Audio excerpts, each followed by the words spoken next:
Here's a hot take for you.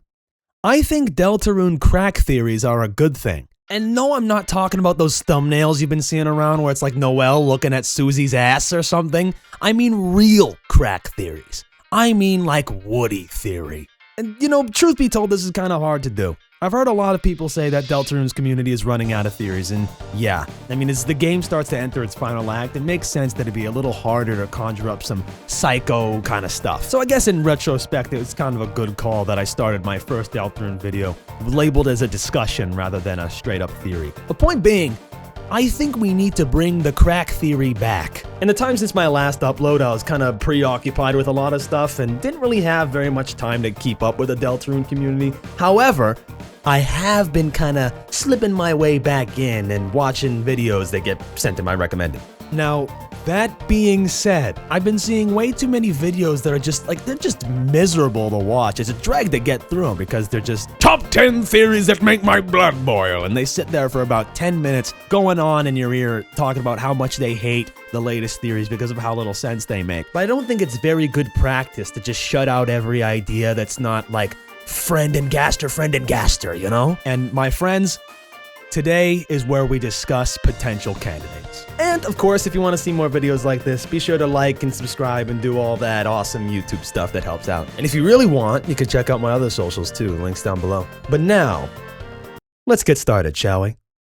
Before I say anything, I should probably actually define what I mean when I say crack theory, because a lot of the videos I get in my recommended, like I said earlier, it's like, Noelle looks at Susie's ass theory, Kris gooning theory. It's just like weird, gross shit. That's not a crack theory. You're talking out of your asshole. And you're free to disagree with me on this, okay? You always are. But what I define as a crack theory, it's gotta have a ridiculous premise that somehow miraculously ties in a cohesive way. You know what's a really good example that I saw that's like a fresh thing and it sells the crack theory thing through and through? The first one I've seen in eons? What's his name? Cammy Boy G's toilet theory. I saw that and it blew me away. That was awesome. I'll leave a link in the description to the video because I really do think it's worth your time, and I also think it's something that we need more of, where you still got this wild idea and it actually benefits the story and our understanding of Deltarune in a significant way. You know, it's not Asriel chokes his chicken theory. I think a big contributor as well to why the community is kind of seeming this way at the moment, just from my observations. Of course, if I've been missing a lot of stuff, which I probably have been, feel free to let me know in the comments, right? Holler at me, scream at me. But it's partially to do with how dead set the community is on talking about Gaster and Frand and Roots and all this shit. And again, very good videos, but there's a lot of other stuff you could be talking about, you know? So many people I've seen have been suggesting that the Chapter 5 Dark World will be taking place outside during the festival. Like someone's gonna stab the friggin' sidewalk and a dark fountain's gonna spout out of the sidewalk.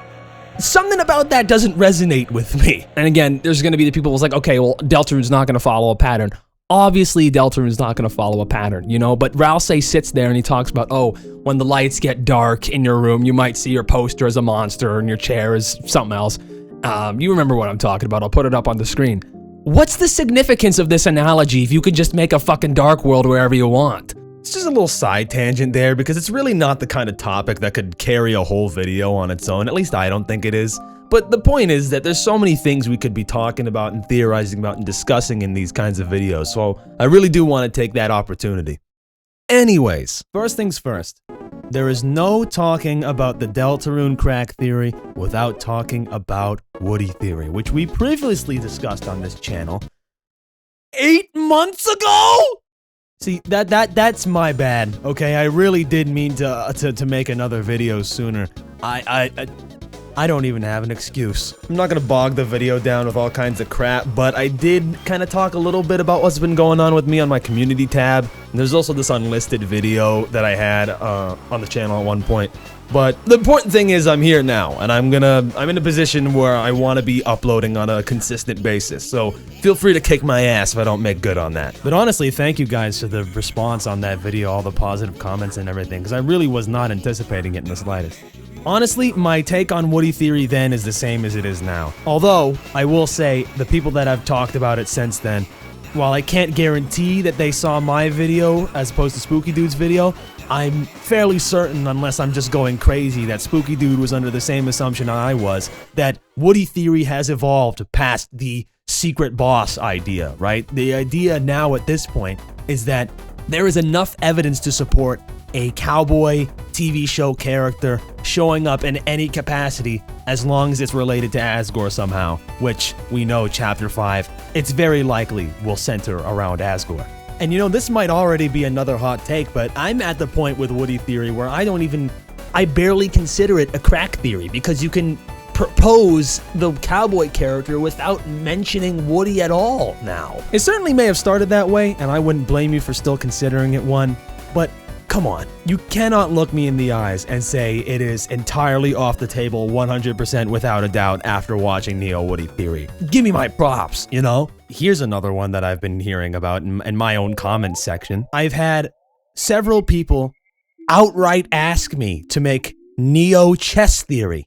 And if you're watching this video and you somehow have no clue what chess theory is, it's basically the idea that each of the main antagonists of the chapters are going to be representing a chess piece. You know, we started with king, and then we go on to queen, and then we'd have the rook and the bishop, and so on and so forth.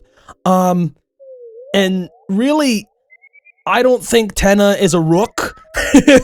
And, you know, sure, I'll give you this. At the end of Chapter 3, we did fight the knight, but I think anything past that, you start to stretch it a little bit. And also just kind of goes against the whole idea, because the knight is not like the overarching antagonist of Chapter 3. One of my favorite images I saw when I was just refreshing my memory on chess theory was one where it was arguing for Tenna representing the rook, and there was 2 bullet points, and it says, is tall, blocks the way. And again, I don't mean to be a negative Nancy or anything, but if you're getting to the point where with your theory where you are resorting to Tenna is tall and blocks the way, and that's why he's the rook, I don't know, man. Also, just like fundamentally, there's some things that come to mind with it that make me want to kind of poke some holes in it a little bit. Let's circle back to Neo Woody Theory again. If you remember, one of the things that I said was explicitly not very good about the original Woody Theory was it trying to kind of systemize the way the upcoming antagonists are going to be through these predictive methods, and I didn't really think that was a good idea. I think that was what was throwing a lot of people off. And of course, now, as we established in the video and earlier today here, it's less about the secret boss aspect and more just that bottom line. There's going to be a cowboy. Always bet on Neo Woody Theory. I also don't really think it's a crack theory as well. Like, we're looking for some psycho stuff. Woody Theory sounds crazy when you say that out loud, right? I'm trying to find something here when you say it to a fellow fan or someone in the community, they're like, what the fuck? Chess theory, you say that and the name sounds competent. You know what I mean? I'm not looking for that. That's not what we want. You know what I will give the chess theory people though?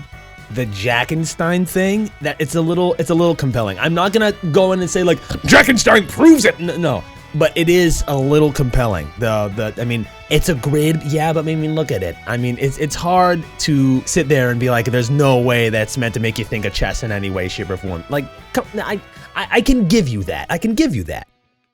There is another theory I've been seeing going around, and I'm in complete shock because it's Green Broster. And it's the idea that, okay, you get Broster, which is the idea that Gaster is the brother of Sans and Papyrus, if I'm not an idiot. And then Gaster being green originally. He was originally green, and there's a lot to point towards that. The thing that gets me is the Spooky Dude thumbnail, where he tied it into the numbers 6 and 7 and how they relate to Gaster as a character.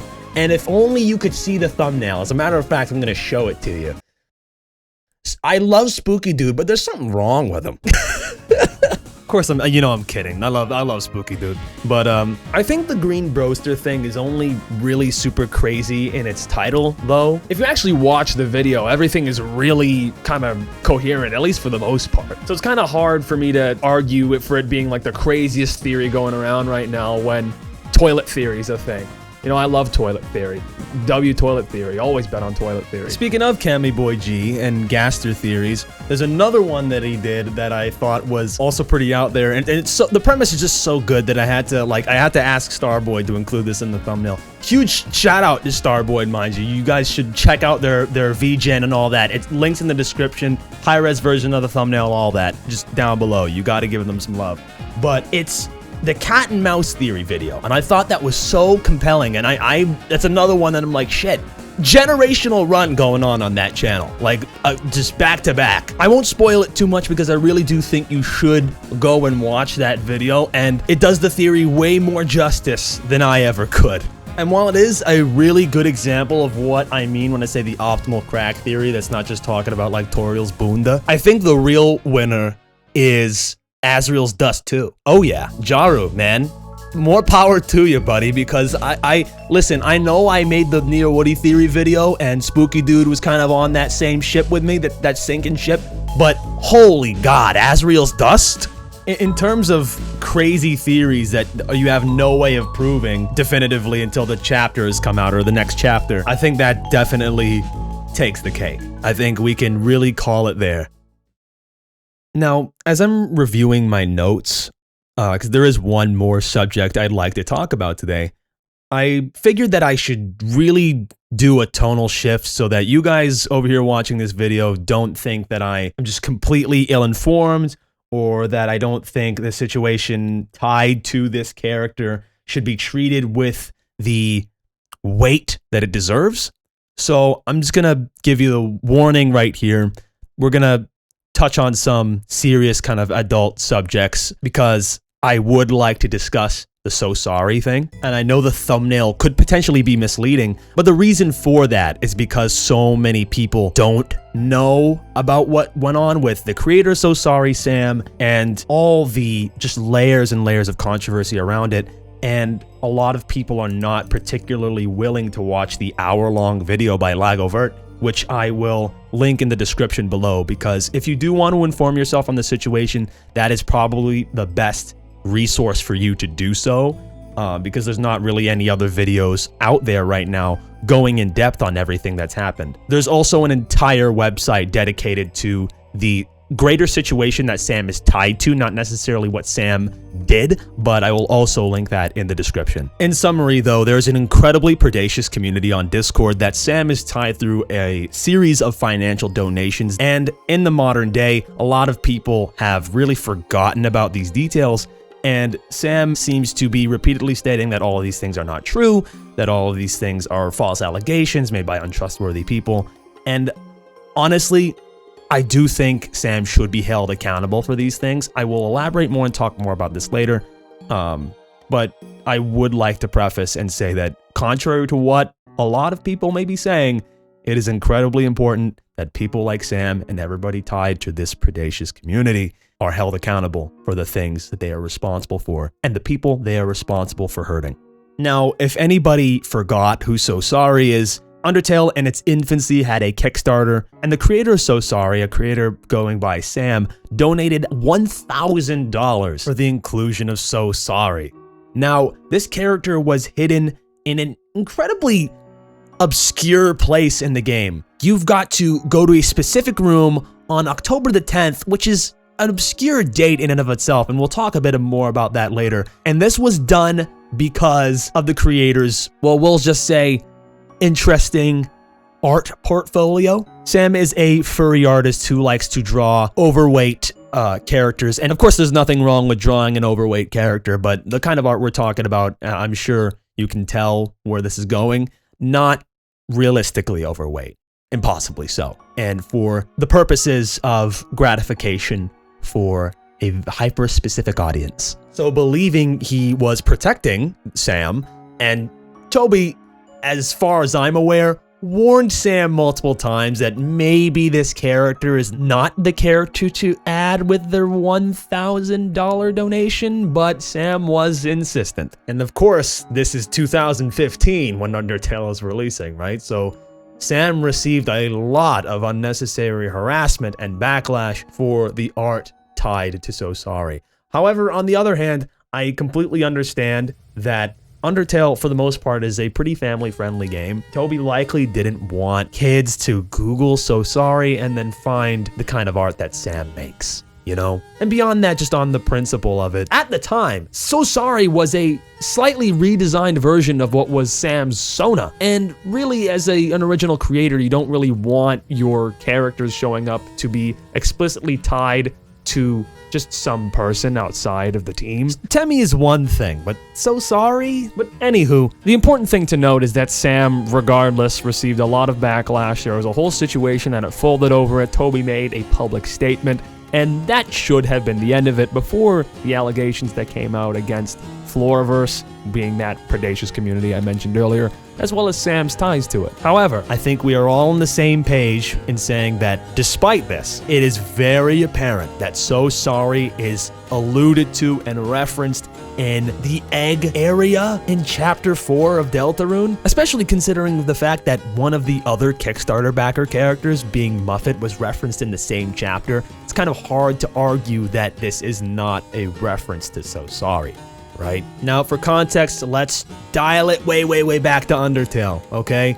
On October the 10th, that secret room we talked about, you're waiting for Art Club, and So Sorry runs in. If you were there at the right time, you can either just wait for the date, or you can adjust your computer's clock, and he runs in, and he's this super clumsy guy, right? He's tripping over himself, all of his attacks, it's not even him really trying to hurt you. He's just incredibly clumsy and anxious, and he's very sorry. As a matter of fact, he was given a more direct reference in the Nintendo Switch version of the game where it straight up references the whole, overweight art thing. He's talking about bursting from his pores, and he's bursting with excitement or whatever it says. I'll leave it on the screen for you to see right now. And in Deltarune's 4th chapter, in order to find the secret egg, there is this hospital room that you find, and in there is the Eggman, of course, who a lot of people speculate is related to Gaster, and this is also relevant.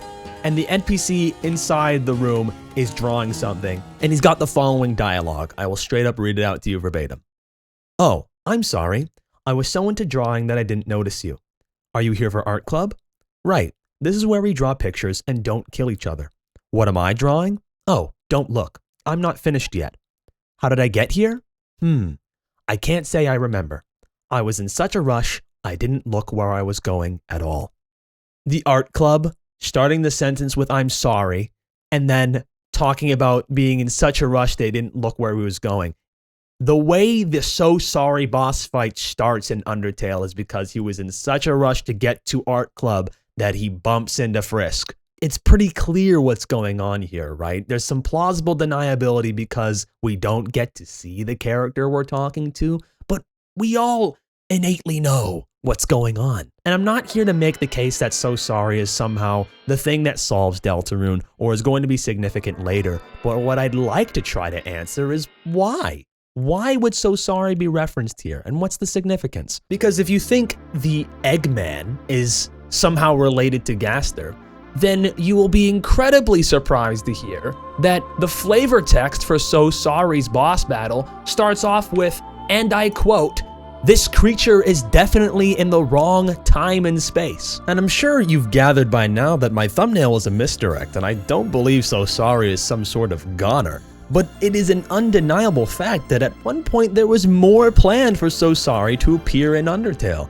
So Sorry was supposed to have as much in the game as Muffet got, right? A full room and a full boss and dialogue and everything. You can see the front-facing sprite that went unused for years until the Switch port. You may be wondering, well then, ronbrazy, are you suggesting that this is Toby's way of making it up? No, I don't think we're ever going to see So Sorry. I think this is the beginning and the end of So Sorry's attachment to Deltarune in any noteworthy way. And it really is incredibly obscure, just like his first appearance. And while I don't think Toby is some sort of grand mastermind that planned for this very area in Deltarune way back in 2015, I think he might have been seizing an opportunity. Something that crossed my mind when I was trying to really piece together, well, why would Toby reference So Sorry in this way in a room that he knows is significant to fans, dedicated fans? I started to ask myself, okay, well, why October the 10th? Undertale released on September 15th, 2015. Why ask players to wait an entire month for Art Club? Besides the fact that So Sorry was meant to be a little more obscure, like it could have been September 20th. I'm like, okay, well then maybe it's Sam's birthday. Maybe that's why. It took maybe all of 5 minutes of digging to find out that Sam's birthday is on November 5th. So there goes that. And now take this with a grain of salt, because this really only came as a result of me Googling up, okay, well then what's on October the 10th? And finding out that it's Mental Health Day. And I'm just gonna ask you guys to walk with me for a moment, okay? Because I think with all the hype and all the aura of like the night and the roaring and Friend and Gaster, I think we as a community kind of disillusion ourselves from the fact that by the end of Deltarune, we will be left with a poignant message that is meant to stick with us, right? The same way Undertale's message and its ending stuck with us for so many years. And there are a lot of people who believe that the art club room in Deltarune is implying that Kris, maybe in their childhood, attended art therapy. So that's a pretty wild coincidence, right? That the art club in Undertale that So Sorry is running into is on October the 10th, which is Mental Health Day. And then in Deltarune, the art club where you find So Sorry again is in this liminal hospital that the community has used to surmise that the main protagonist perhaps once attended art therapy.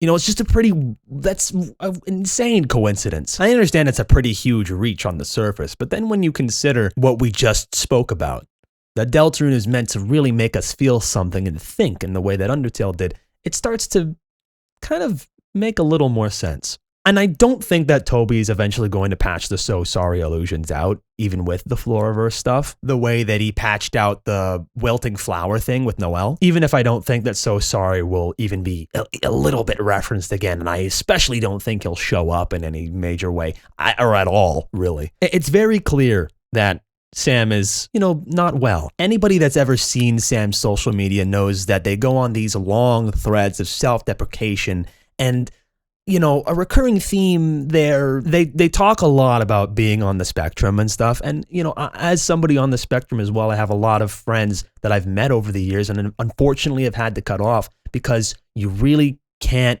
get through to them and convincing them that they're associating with bad people because there's just this super deep emotional attachment. And now I'm not suggesting that, leave Sam alone, don't hold Sam accountable. Of course, we should be holding them accountable. That's why I prefaced this section of the video with that. But I do think that we should all be mindful because we have no clue what could be going on behind the scenes, what's being said to who and why, especially because Sam clearly is willing to give up a lot of money for the things that they care about. We saw that with Undertale, and that's known to be the case with Floraverse. So, to put it simply, these people, a part of that server, have a very strong reason to keep Sam around. And that's kind of a dark thing to imply, but think about it. It's true, These people are not good. So, where am I going with this? I think some of the reflection I've done has led me to start thinking that some of the later things we find out are really going to be touching up on the subject of mental health in a way that might be uncomfortable for some people, like with the weird route. And perhaps the references to So Sorry weren't just a cheap callback, but maybe prompting us to think more about the mental health of the people around us. Sam has become a point of contingency in the community again, just in little blips here and there, but not truly focused on. And so maybe now is the right time to kind of have this kind of conversation, especially as Chapter 5 is on the horizon. Undertale was a game about compassion and about loving people and making these lifelong connections, and you can do that while also holding people accountable for the things that they've done and the people that they've hurt. So to make a long story short, I'm not going to ask you to bet on So Sorry appearing again. I maybe said that a few times now, but I will ask you to keep an open mind and seeing that theme that we talked about just now appearing again. That's all for today. Thanks for tuning in again and listening to my ramblings and my analysis. And I know I said this last time and the response overall is pretty good, but this video kind of went in a different direction where we didn't end off on as lighthearted of a note. So if you think I'm not suited to really touch up on these kinds of subjects, feel free to let me know. I'm open to the criticism and I'll take it to the chin. But otherwise, give me any other thoughts you might have in the comments as well. And I'm going to try to respond to as many of you as I can, just like I did last time, because I really and truly do believe that a lot of productive conversations can come out of those comments. And again, huge, massive thanks to Starboy said, their VGen is in the description. You should all really consider commissioning them because those prices are class. And once again, CybbrGhost, thank you, brother. These rant Sona images, they're very useful for my purposes here. But anywho, I will see you all in the next video. Have a good one.